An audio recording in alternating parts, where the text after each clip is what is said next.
Crows. This is Candace, Margot, and Patrick, the new watchers on the wall. And we are trying something a little bit different. The car critiques. The car critiques.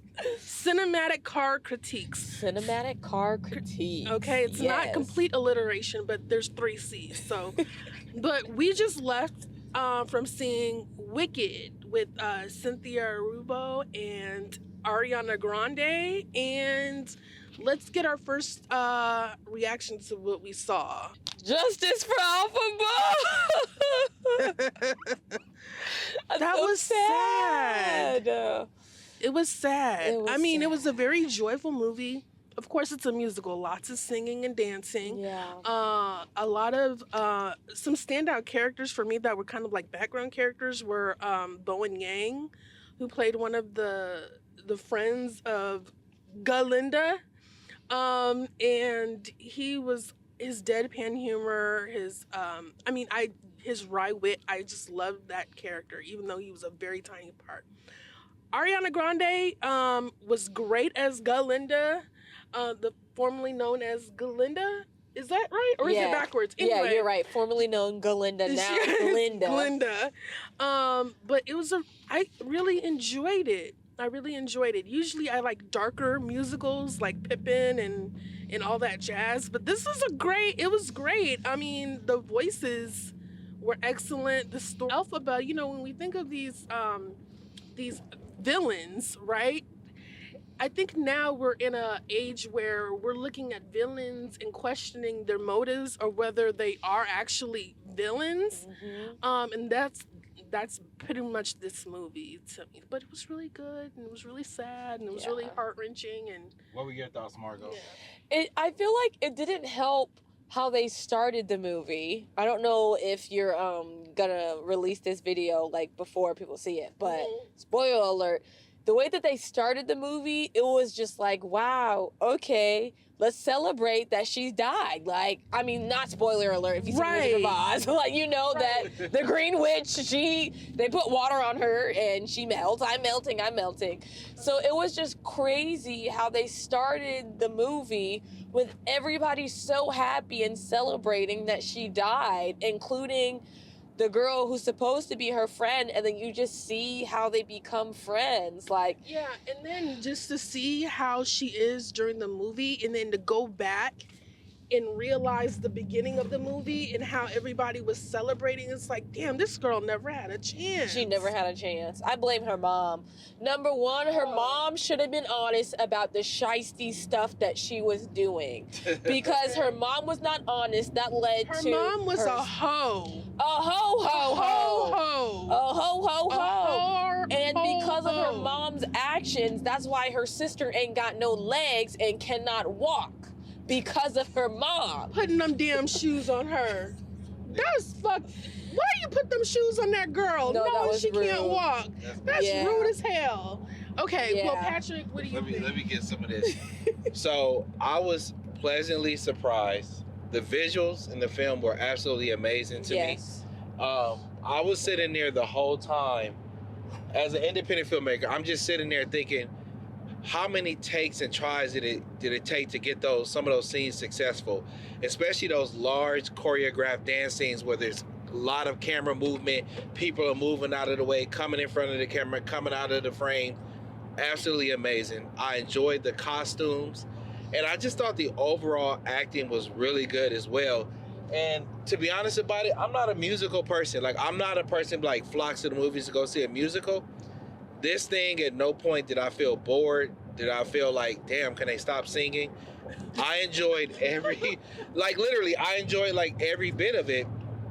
And I think that no matter who you are as a moviegoer, this movie has something for you. Yeah. Like you guys are saying, like the mom in the beginning, like I was not expecting that the mom was out there fooling around. Yeah. Dotted and bopping. Get her little cooter tickled, okay?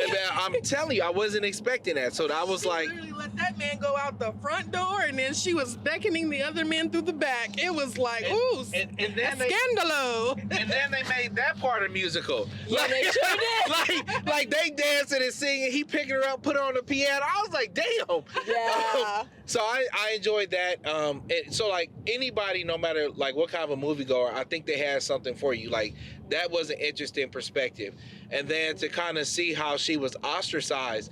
And I think a lot of people in society can identify with that. You know, sometimes people of color feel that way. Sometimes people who may be lesbian, trans may feel that way, feel like an outsider, like people don't understand them.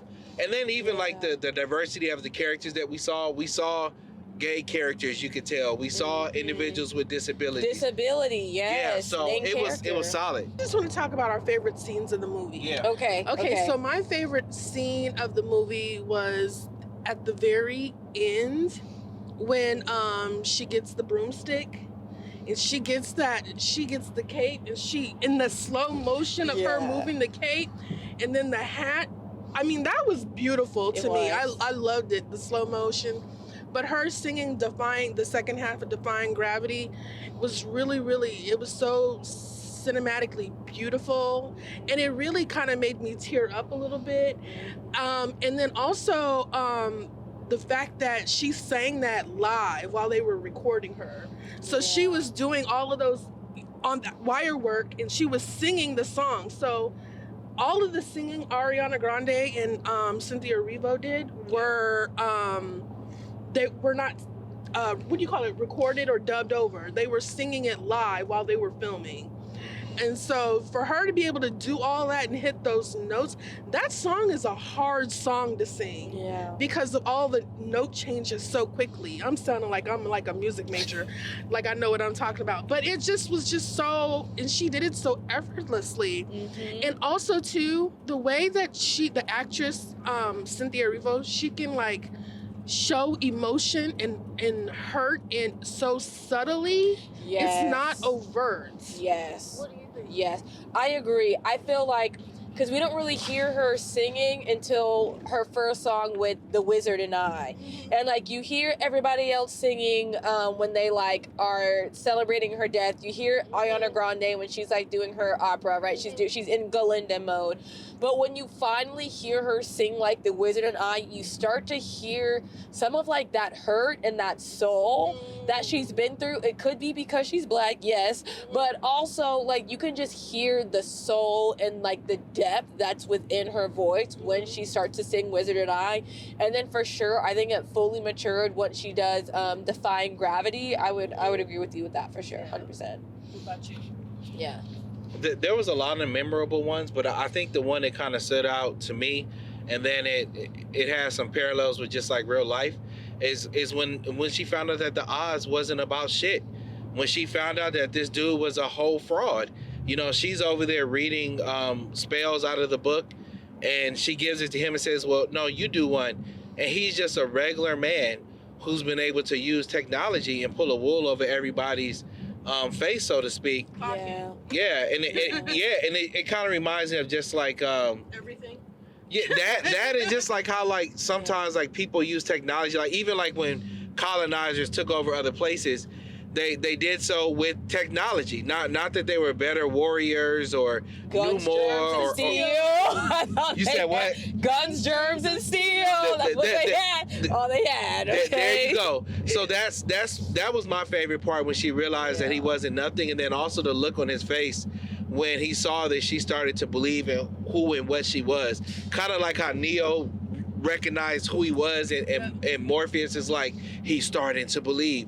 Like, she almost had that same type of moment when she got the broom and she started flying, and it was like she started to believe that she could make a difference and that she was more powerful than what people thought. And you know, when you say that, like, it clicked something for me, because when I was watching it, right when they made her an enemy, they're like on the intercom, this is an enemy, this is a wicked witch.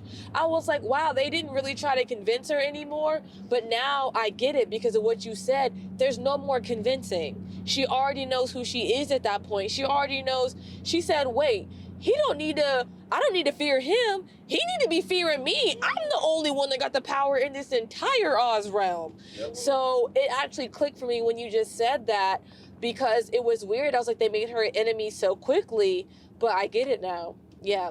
I would say for me, my favorite scene was the dance scene when she had that hat on. And she really could have just walked out and left. Yeah. She could have walked out and left, but she's like, I'm gonna do my own little crazy dance. and for Glinda to be able to be like, you know what, I was wrong. I did wrong. You rarely see that. Really, because she realizes the influence that she has. She knows that she's popular. She knows that people will follow her. So for her to be like, listen, I made this mistake. This was rude of me, but I understand how I can change it in this moment, just because like my minions will follow me if I do this dance with you and everybody's gonna like you. I thought that was really cool. But the fact that like when she was crying, you know, like when Elphaba was crying and then just Glinda was just like, girl, don't let them see your tears. Even though this was my fault, bitch. This was my fault. Don't let them see your tears. And then like knowing what happens to her. Oh my God. Yeah. Oh my God.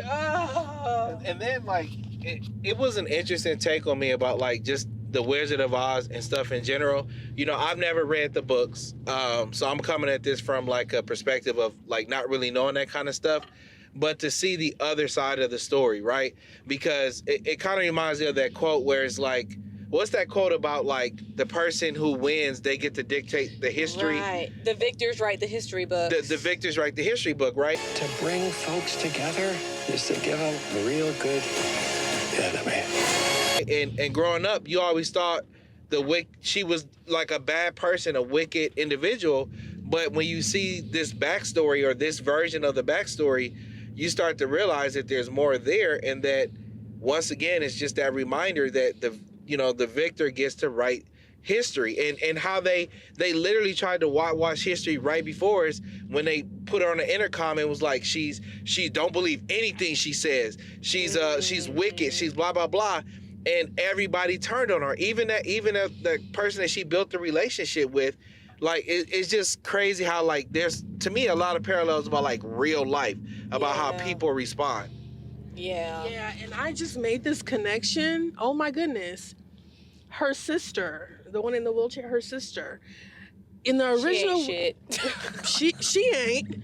The original, I see why Elphaba was pissed at Dorothy. I see why now, because she loved her sister. Elphaba loved her sister. Yeah, she did. And took care of her sister and taught her sister how to take care of herself. You know, and she was kind to her sister. She felt responsible for her.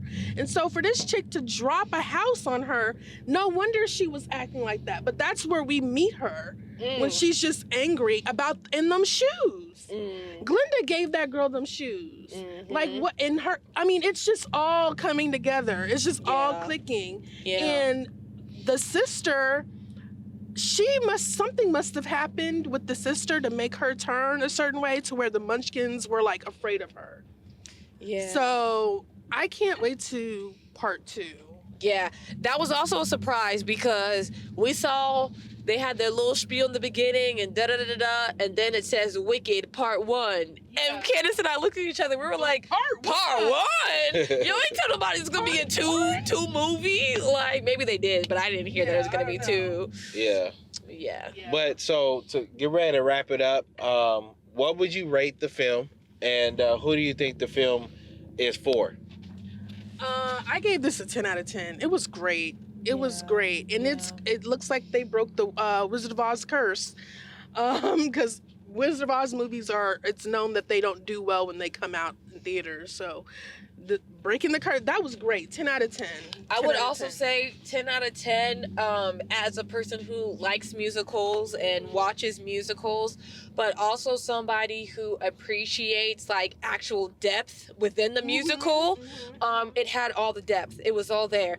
And if anybody who was like me, I'm going to be honest, I was an Ariana Grande hater. I was like, girl, I'm not going to be able to separate you from this character that you're playing. Yeah. While I was watching it, sometimes I even forgot that it was Ariana Grande. Yeah. Like, for real, because, like, how she's singing and how she's playing Glinda, it's nothing like how she normally sings. So you're able to separate the two, so don't feel like you can't watch it because Ariana Grande is in it. I like that. I'm with you guys. I'm giving it basically a 10 out of 10. I don't see anything that they really could have did anything better. The only small gripe that I kind of have was I felt, well, I guess a lot of it was rapport building, so we get to know who she was. But I felt like the first half before she went to Oz, I felt like that was a bit long, and maybe they could have shrunk that down by 10 or 15 minutes. But other than that, I thought it was amazing. I think the film is for everybody. I liked it so much that I'm gonna go back and watch it again and take my son, because I think that there's some valuable lessons in there about not being afraid to be an individual, being yourself, not letting people determine what your value is as a person. So overall, I enjoyed the film, and I think it's a great film for everybody. Yeah. She really stuck to what she believed in, even if she was the only one to say it out loud. And that takes courage. Yep. Especially when you already an outcast. Right. And you're standing up for the other outcasts. Oh gosh, what happens to her? It's so tragic. Yep. It's tragic. But on that note, guys, we want to thank y'all for tuning in to our very first car critique. Cinema car critiques. Yeah, cinema car critiques. And, hopefully you guys enjoy this. One of the reasons we did this is because oftentimes when we go to the movies, we always say, hey, when we get home, let's review it. We end up coming home, we get tired, it's time to cook dinner, we go to sleep. But I said, you know what, let's do it a different way. And my new lights will be coming in, so next time we might even have some more surprises when we do the next car critique. But thank y'all for tuning in, and as always, our watch has ended. Peace.